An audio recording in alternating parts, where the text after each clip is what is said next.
This is Abe Friedtanzer from Awards Radar, and I'm thrilled to be speaking with Zosia Mamet about her role on The Flight Attendant. How are you today? I'm good. How are you?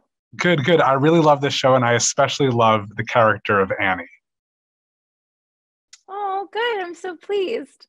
What attracted you most to her when you first took on the role? Um, I mean, I only read the pilot when I first decided to jump in. I have a chemistry read with Kaylee. And I just never read anything that mixed genres the way that our show does. And I was like, this is gonna be tough, but if they pull it off, this is gonna be super cool. So I think overall the project really hooked me. And then I just loved her so much. To me, she felt like she still lived in the comedic world, but in a very different tone than anything I'd played before. She was so dry and so sardonic. And I loved what a badass she was.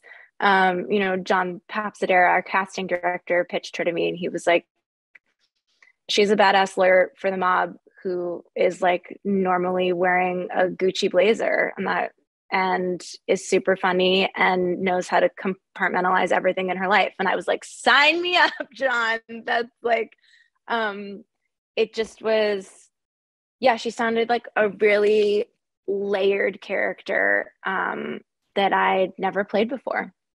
I like your use of the word sardonic to describe her. I don't think people use that word enough, and I think it's especially appropriate with Annie. Thank you. I've been enjoying that vocab word recently, and I think it's accurate. She's funny, but I feel like funny is not the right term for her. She's sardonic. I think that's like, yeah. And I'm not sure that funny is the right term for this show either. You mentioned the blending of genres. I remember when I first learned that it was for like the Emmys was going to be a comedy series, I was confused because I said, well, yeah, it's certainly very entertaining and I do laugh sometimes, but especially this season with all of Cassie's material, I don't know that I would consider it to be a comedy.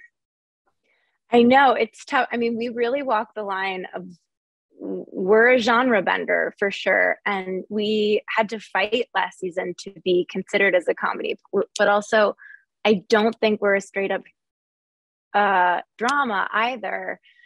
You know, it's interesting. I remember when I when I first signed on, they were like, okay, so we're going with darkly comedic thriller. And I was like, okay, yeah, I think that's accurate. But I think so much of it too is in the hyper stylized nature of our show. Like, I think we really delve deep, specifically in season 2, into the inner workings of each one of our characters. Like the writers really cracked all of us open and gave us a lot to play with. And obviously, we're dealing with a very heavy, intimate,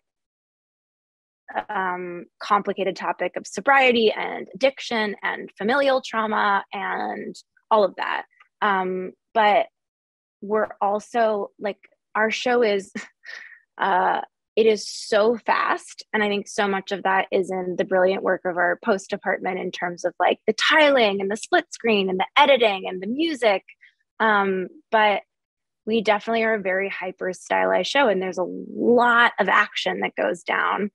And I think through the main threading throughout, though, is something that we all really try to stay true to, which is through all of those highs and lows of like the extreme action and the very serious drama, we're like, we need this comedic thread to ground this show and to not lose our viewers and to not make it merciless or too much to handle. And so I think that's why at the end of the day, so much of it is in the writing, so much of it is in our creative team allowing us all to play and to improv. And it's like the amazing chemistry that we lucked out with, with all of our casting and the fact that we all just kind of like adore working with each other. But I think we always keep coming back to that, which is like, we have to ground this in a comedic place so that it still it doesn't get too heavy. I like that. I like that. And before we get to Annie's relationship with Max, I want to take a moment just to praise one of your pretty much solo scenes this season, which was that train wreck of an interview, which was really just Annie talking and digging herself deeper and deeper into a hole. What was that scene like, preparing for and shooting it? So that was actually my first day on set for season 2. And it's funny. Very few people know this, but I always have like a crazy existential crisis panic attack before I go back to a season of television. It happened to me every season of Girls. I would be getting ready for my first day of work on a new season, and I'd be like, oh my God, I've forgotten how to play this part. Like, what if I show up and I'm like, I get fired? Like, what's going to happen? So I was super excited to shoot the scene, but I was also going through my classic Zosia, I'm going to get fired today on my first day of season 2. But I showed up and it was a whole new crew as well, because we'd moved from New York to Los Angeles. So I didn't know anyone, and I was learning everyone's name, and I was meeting our director and, all of that. And I love to improv, we did it a lot on season 1, and I felt like this scene really called for it. I was like, I need to find Annie again. And so much of season 1 was like me and Kaylee improving, me and Dennis improving. And sometimes when you need to get into the moment, I find that just throwing stuff out there helps. So I went to Steve Yockey and I was like, Steve, can we just do a run where at the end of the scene, when I'm telling that, when we're doing the playing out scenarios, can I just improv a bunch? And he was like, yeah, totally. And so I started improving, and I think because it was a whole new crew, no one wanted to stop me. So I literally went for 10 minutes, and it was just me saying, that's where the dolphin came from and the arson. And I said horrible things because that was the point.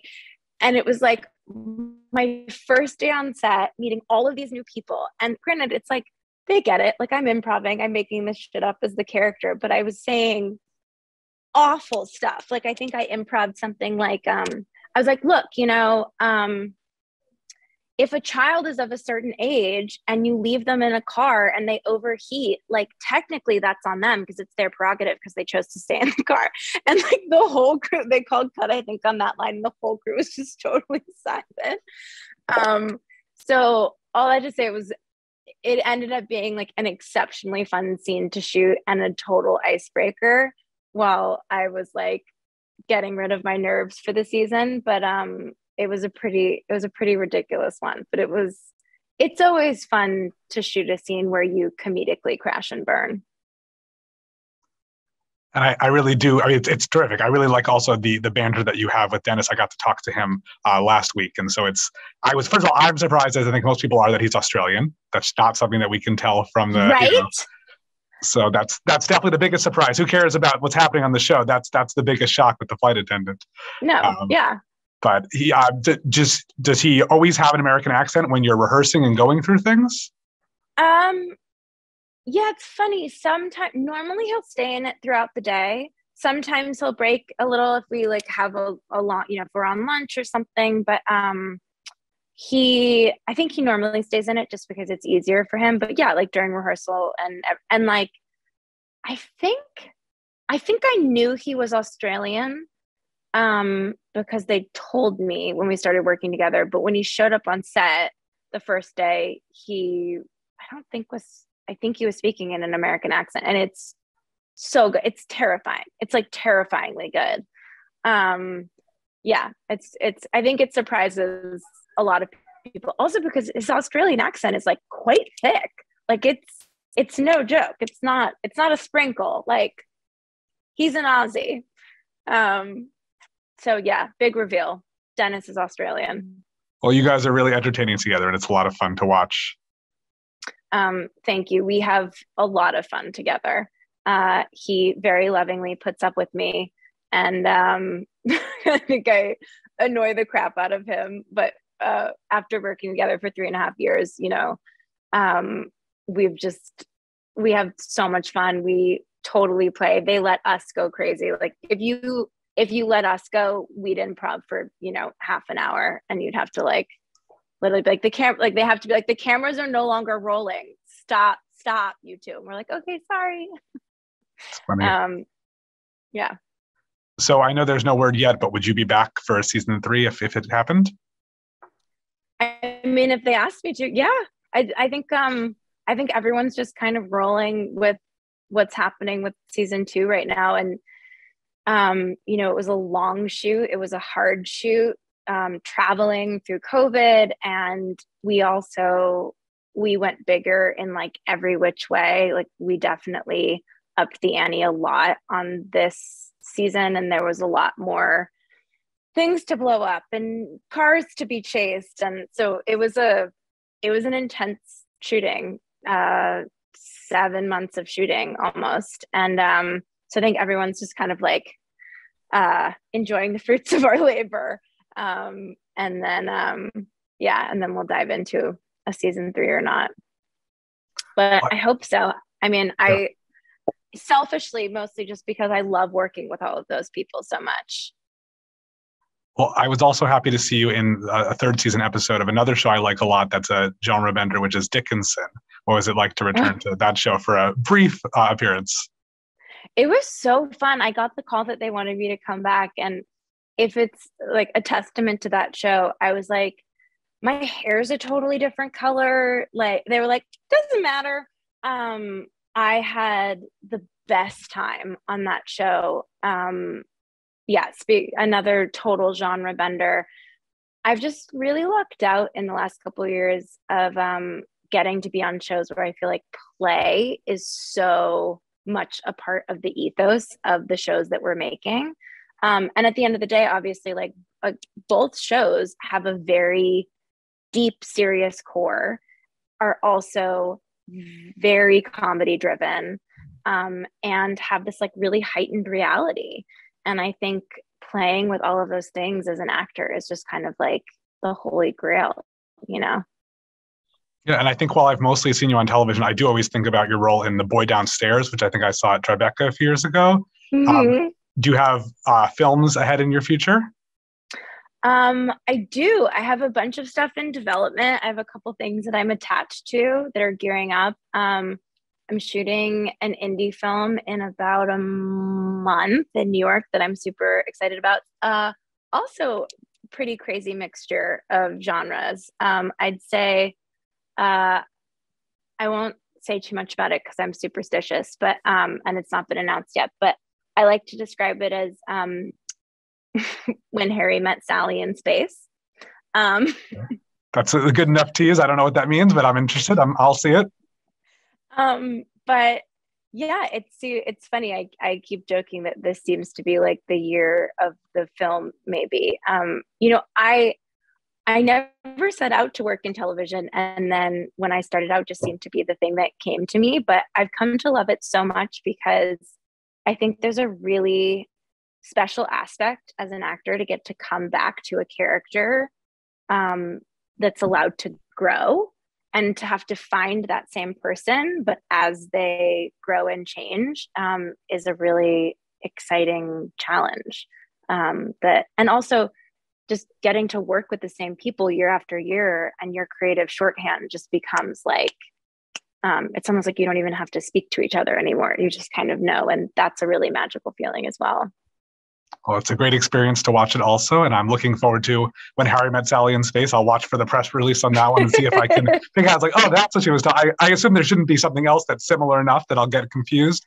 But, I mean, I hope not. I don't know. But we'll see. You never know.